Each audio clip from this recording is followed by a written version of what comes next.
So, Sunrise on the Reaping. This is the fifth book in the Hunger Games lineup. It is a prequel.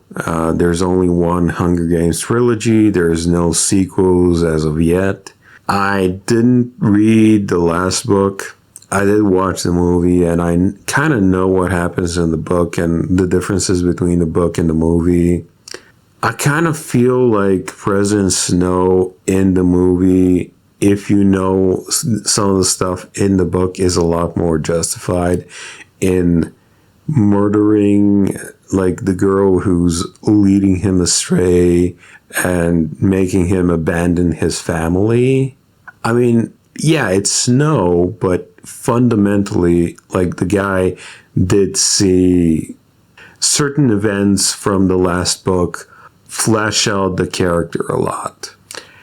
And in this book, he's barely fleshed out. He's like a character who's separate from the main character, who's living in a completely different environment from the POV character in Sunrise. So whatever you bring with you from the last book, whether it's disgust or sympathy because of the movie, it's kind of complicated because in the movie, you can imagine what he was thinking from the movie, but in the book it's different from what you might imagine. So he seems more ugly from the book. You know, the fact that there's more stuff to this book can wildly alter your perception of this book, is what I'm trying to say. For my part, the Hunger Games trilogy, it's the first ever trilogy I listened to on audiobook. It was like a 34-hour binge listen. And like I absorbed the world, so to speak. You know, I'm really bad with names and I don't remember all the details, obviously. But it's kind of like a familiar place to come back to, obviously.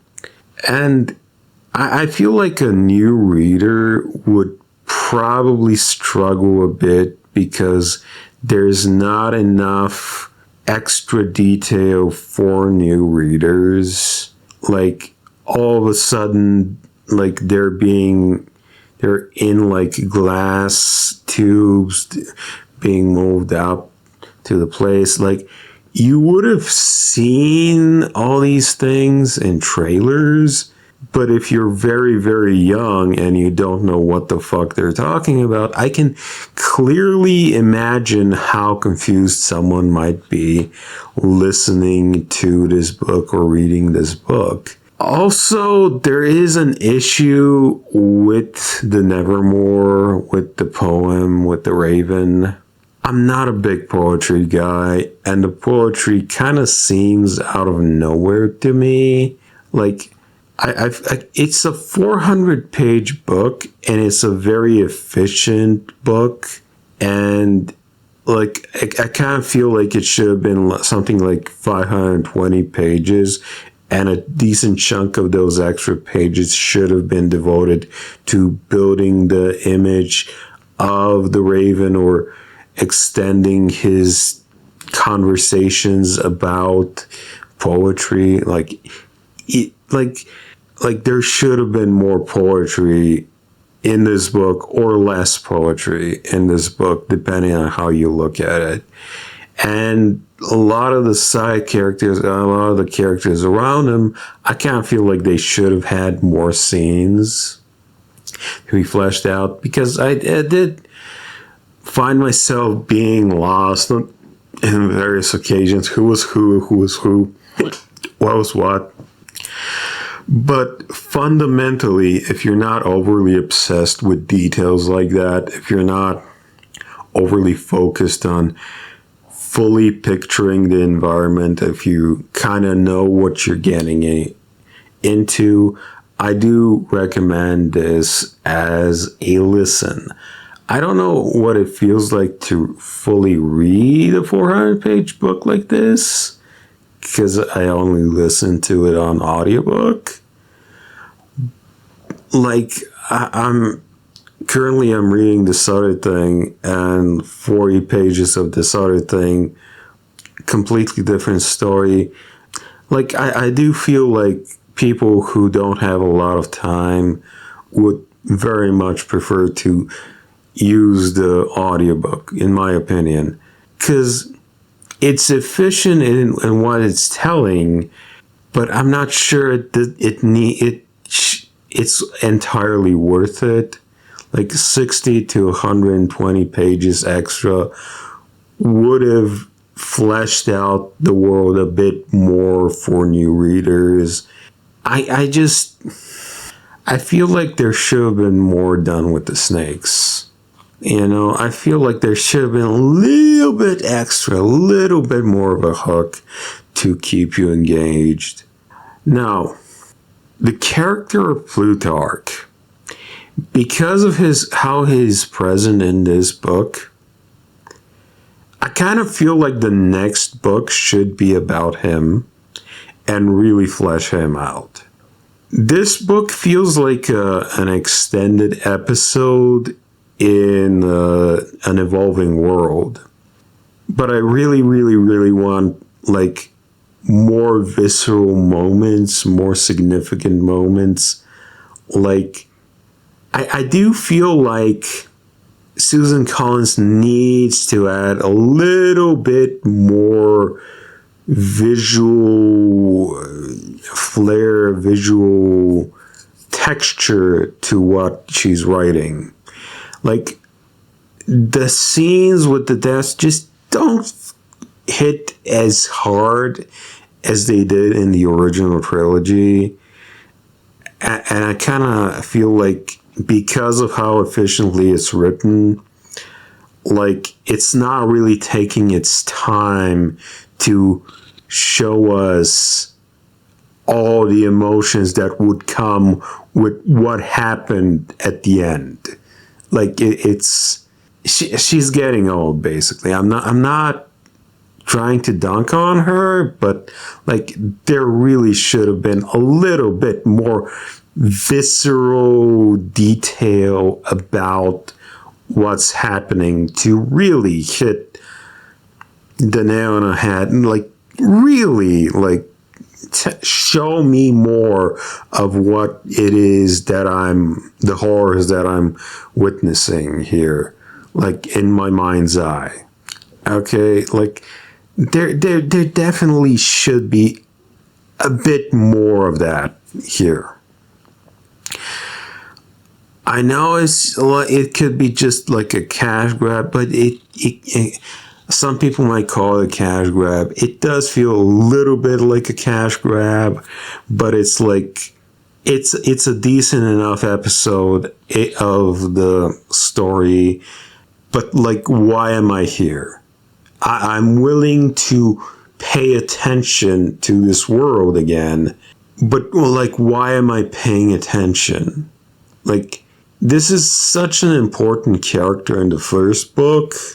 Like, give me more details about the mom. Give me more details about the kid. Give me more details about what's like that. It does feel a little bit hollow for what it is. Like, a lot of people would have been waiting to figure out what happened during the 50th Hunger Games for like a generation. Like, it's been like 13 years since the movies. I definitely remember Hunger Games and Hunger Games reference in the first season of Vampire Diaries. That's like 16 years ago. I don't remember how old the books actually are, but they were massive, and they did come around the time of Twilight. And I do feel like a lot of fans would probably feel a little bit let down because this book was only 400 pages, which is like, it is 400 fucking pages. Yeah, I'm being ridiculous in saying this, but like if you just send your mind's eye back to the moments of Katniss and the snow and the hunting, you kind of you remember that there's more of a feeling of dread, of like the world felt a little bit more real back then. And here it kind of it feels a little bit more like a fading dream, is what I'm saying. Like in your mind's eye, the first trilogy felt more visceral. So that could be an issue if you want to revisit the world. I definitely feel like there should be an extended edition of this book released sometimes in the next couple of years, like personally. And if they do adapt it, they should add more stuff to layer the world. Because, like, at some point there's like a description of, I can tell people apart by the colors, but then you didn't really set up the colors, and I don't know. It does kind of feel like certain boxes are being ticked on an outline that isn't fully set up in the moment. Like it's something that you would vaguely remember from memory, but it's not properly set up. Like, it's like glimpses of the mind, but it's not the present. I want it to feel more like the present and not a remembrance of the past. Yeah, that I think is the clearest way I could possibly say it. I want it to feel more like it's the present as he's telling the story than it feeling like a remembrance of the story. Yeah, that's my final description of this book.